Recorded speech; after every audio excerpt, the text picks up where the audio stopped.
Cahaya misteri. Rinto dan Rio tersesat di hutan lebat selama 6 hari, namun cahaya misteri menuntun mereka ke jalan pulang. Mendaki gunung adalah sesuatu kegiatan yang menyenangkan bagi kebanyakan orang. Selain mengisi waktu, keindahan alam dan pengalaman dapat memberikan sensasi yang berbeda. Demikian juga halnya dengan keempat pemuda lajang yang bersepakat untuk mencoba petualangan mereka di hari libur dengan melakukan pendakian gunung di daerah favorit bagi anak-anak pencinta alam. Keempat pemuda itu adalah Rinto, Rio, Dadang, dan Nesta. Tiba hari yang disepakati, mereka bergerak dengan menumpang kendaraan menuju titik awal pendakian. 16.20 waktu sore itu mereka tiba di sana. Karena waktu sudah tidak memungkinkan, mereka tidak memulai pendakian, namun memutuskan beristirahat dan akan memulai pendakian pada esok hari. Alarm Nesta berbunyi di remang cahaya menjelang pagi. Keempat pemuda itu bangun dan mempersiapkan diri untuk memulai pendakian. Perlahan namun pasti mereka mulai menapakkan kaki di terjal kemiringan gunung guna mencapai puncak. Sesekali mereka beristirahat sambil mengabadikan momen-momen kebersamaan mereka dengan kamera yang dibawa. Tak terasa lintas puncak telah terlihat, keempat pemuda itu semakin semangat. Dadang berteriak kegirangan sambil berucap, "Ayo kita taklukkan puncaknya sebelum gelap menutupi keindahan." Tak butuh waktu lama mereka sampai di puncak, berselfie ria dan foto bersama sebagai kenangan dan bergegas kembali turun ke tempat yang sedikit datar untuk bermalam. Malam itu mereka berbincang panjang lebar hingga rasa kantuk mulai menyerang mereka. Keempat pemuda itu sangat terlelap dalam istirahat malam itu setelah seharian menguras tenaga mengejar puncak. Esok harinya mereka bangun dan bersiap untuk turun. Tak terasa sudah hampir 2 jam mereka berjalan turun. "Stop," kata Rinto memberhentikan. "Istirahat sejenak," kata Rinto. Selepas istirahat, di saat mereka akan kembali melanjutkan perjalanan, sekelompok pendaki lainnya bertemu dengan mereka. Sebagai sesama pendaki, mereka bertegur sapa dan berbincang sejenak. Di sela-sela perbincangan, salah seorang dari kelompok yang akan menuju ke puncak berkata, "Jika kalian ingin menghemat waktu, di depan sana tidak jauh dari sini ada jalan pintas menuju jalan poros." Rio bertanya dengan semangat, "Apa titik tanda menuju jalan pintas itu? Dan apakah jalan itu sering dilewati?" Pemuda yang menawarkan jalan pintas tadi menjawab, "Iya ada dan sudah sering dilewati, tetapi jalannya agak sedikit curam. Setelah melewati tikungan ke kanan, di depan ada jalan ke kiri. Kalian ambil jalan ke kiri, terus ikuti rute itu, maka kalian akan sampai di area kebun karet. Setelah sampai di kebun karet, kalian bisa melihat jalan raya di sebelah kanan. Jika kalian ingin lewat rute itu, hati-hati, rute itu memang dekat tapi jalannya curam karena nanti akan melewati rute jalanan kuda yang dituntun masyarakat untuk membawa barang." Cap laki-laki itu sambil berpamitan untuk melanjutkan perjalanan. Rinto, Rio, Dadang, dan Nesta berunding. Mereka sepakat mengambil jalan pintas agar lebih cepat sampai. Dengan sangat hati-hati mereka mengikuti rute yang ditunjukkan. Jalan diikuti memang sangat curam, namun memiliki pemandangan yang sangat indah dengan aliran sungai di bawahnya. Di tengah perjalanan, Rinto dan Rio melihat tempat yang indah untuk mengambil gambar. Di bawah pohon di pinggir tebing dengan pemandangan yang sangat menakjubkan. Rinto dan Rio meminta Nesta untuk mengambil foto mereka berdua.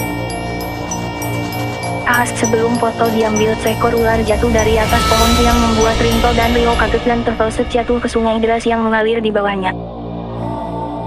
Nesta dan Dadang berteriak kebingungan, tidak tahu cara untuk menolong Rinto dan Rio. Ternyata teriakan mereka berdua terdengar oleh masyarakat penuntun kuda barang yang akan melintas. Mereka meminta tolong kepada masyarakat penuntun kuda barang. Salah seorang penuntun kuda barang meraih handy-talkie dan menghubungi pengawas pendakian untuk mendapat bantuan. Dadang dan Nesta dibawa ke posko bantuan. Tim pengawas dibantu masyarakat setempat melakukan pencarian menyusuri sungai sambil menunggu bantuan dari tim SAR. Tak lama kemudian tim SAR datang dan bergabung melakukan pencarian. Pencarian difokuskan pada arah jatuhnya kedua anak muda tersebut dengan radius tidak terlalu lebar. Namun karena derasnya air dan lebatnya tumbuhan di sekitar sungai, pencarian hari itu tidak membuahkan hasil.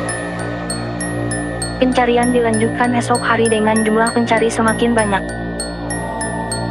Beberapa tim SAR, pengawas dan masyarakat menggunakan perahu karet bermesin karena mengingat selain aliran air yang deras di depan juga terdapat air terjun yang besar. 4 hari dilakukan pencarian namun tidak juga membuahkan hasil. Akhirnya pihak keluarga mengikhlaskan kepergian 2 anak muda tersebut. Kembali ke Rinto dan Rio. Rinto dan Rio ternyata masih hidup. Mereka hanyut dan tersangkut pada pohon mati yang baru tumbang sebelum pohon tersebut terseret arus deras menuju air terjun. Rinto dan Rio berupaya naik ke daratan kecil pinggir tebing dengan sisa tenaga yang ada. Sesampainya di daratan kecil, Rinto dan Rio tergeletak lemas, namun beruntung kedua pemuda tersebut tidak mengalami luka parah setelah jatuh dan terbawa arus. Rinto dan Rio kini saling bertatapan dan berpelukan memuatkan. Mereka kemudian mulai menyusuri tebing untuk menemukan jalan naik ke atas. Setelah sampai di atas, mereka kedua bingung harus mengambil arah kemana. Hutan yang sangat lebat dan rapat dengan sedikit cahaya yang masuk menyulitkan mereka untuk berjalan. Sungguh memilukan nasib mereka berdua. Di tempat yang sulit untuk menemukan arah jalan yang benar. Barang-barang mereka yang berisi makanan dan perlengkapan lainnya hanyut terbawa air. Kini mereka harus bertekad untuk dapat keluar dari hutan lebat ini tanpa persediaan apa-apa. Semangat dan keyakinan mereka tidak sia-sia. Berbekal pengalaman sebagai anak muda pencinta alam, mereka mulai menyusuri hutan lebat itu. Namun ada cerita aneh di saat hari kedua dan ketiga di saat mereka tersesat. Mereka berdua sempat melihat para tim SAR yang mencari. Mereka berupaya berteriak, memanggil dan melempar untuk menarik perhatian, tetapi tim SAR dan para pencari tidak mendengarkan. Seperti ada sesuatu yang membatasi antara mereka dan para pencari. Tak terasa sudah masuk hari ketiga, Rinto dan Rio mulai berhalusinasi sampai keduanya tidak sadarkan diri. Memasuki malam, Rinto dan Rio tersadarkan. Mereka saling bertatapan dan saling menguatkan. Mereka berupaya untuk bertahan hidup dengan apa saja yang dapat mereka makan. Tiba-tiba menjelang malam, mereka dikagetkan dengan penampakan cahaya. Mereka berdua ketakutan dan tidak berani bersuara ataupun bergerak. Mereka berdua hanya berdiam diri saling berdekatan. Hingga pagi menjelang. Keesokan harinya mereka bergerak mendekati arah sumber cahaya tadi malam, berharap ada petunjuk bagi mereka.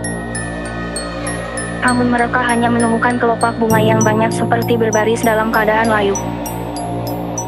Mereka kemudian tertawa berpikir kalau apa yang mereka lihat semalam adalah halusinasi. Mereka memutuskan untuk tidak bergerak siang itu. Mereka menunggu malam untuk melihat apakah ada lagi cahaya yang muncul dan dari mana sumber cahaya itu, mengusik rasa penasaran mereka. Kegelapan mulai menutupi tanda malam telah tiba. Mereka berdua kembali berdekatan menunggu cahaya itu muncul. Dengan penuh rasa yang berkecamuk, tiba-tiba mereka mulai melihat cahaya yang perlahan mulai terlihat jelas seperti berbaris. Mereka kaget dan sontak Rinto berkata kepada Rio, bukankah itu adalah kelopak bunga? Kenapa kelopak bunga itu bisa bercahaya? Mereka berdua terdiam sejenak, tiba-tiba mereka berdua berkata, ini jalannya. Akhirnya mereka berdua dan mulai berjalan di pinggiran kelopak bunga yang bercahaya sampai pagi menjelang. Pagi kembali menyapa, mereka melihat kelopak bunga itu kembali layu dan tak mengeluarkan cahaya. Tapi mereka bersyukur bisa bergerak lumayan jauh dari tempat sebelumnya. Mereka berdua memutuskan untuk mengisi perut mereka dengan apa saja yang bisa mereka makan, kemudian melanjutkan perjalanan di malam hari sambil menunggu kelopak bunga bercahaya. Memasuki malam, kelopak bunga kembali bercahaya. Mereka kembali mengikuti deretan kelopak bunga yang bercahaya hingga pagi menjelang. Tanpa mereka sadari, mereka telah memasuki hari ke-6. Alam hadir, mereka mulai kembali berjalan, namun mereka kaget dan bingung, kelopak bunga yang bercahaya tidak ada lagi di depannya. Mereka berhenti dan memutuskan untuk istirahat. Mereka berdua akhirnya tertidur.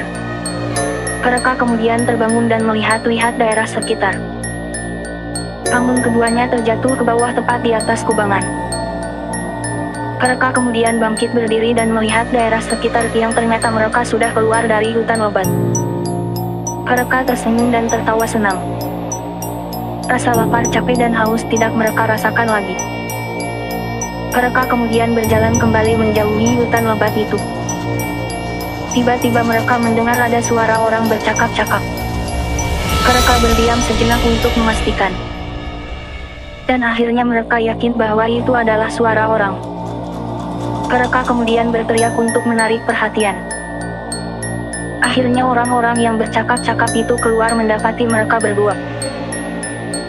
Dengan penuh kegirangan mereka berkata dengan sisa suara yang ada bahwa mereka adalah Rinto dan Ryo, pendaki gunung yang jatuh ke sungai dan tersesat. Mendengar hal itu, orang-orang yang mendatangi mereka langsung mendekati Rinto dan Ryo serta berkata, "Kami adalah masyarakat di sini." Akhirnya Rinto dan Ryo dibawa ke kampung masyarakat sekitar, diberi makan, minum, dan perawatan seadanya sambil menunggu penjemputan dari pihak keluarga pengawas pendaki dan tim SAR. Kisah Rinto dan Ryo menyebar dengan cepat dan menjadi perbincangan yang menghebohkan. Setelah tersesat 6 hari lamanya, akhirnya mereka berdua selamat dan dapat bertemu dengan rekan dan keluarganya. Salam.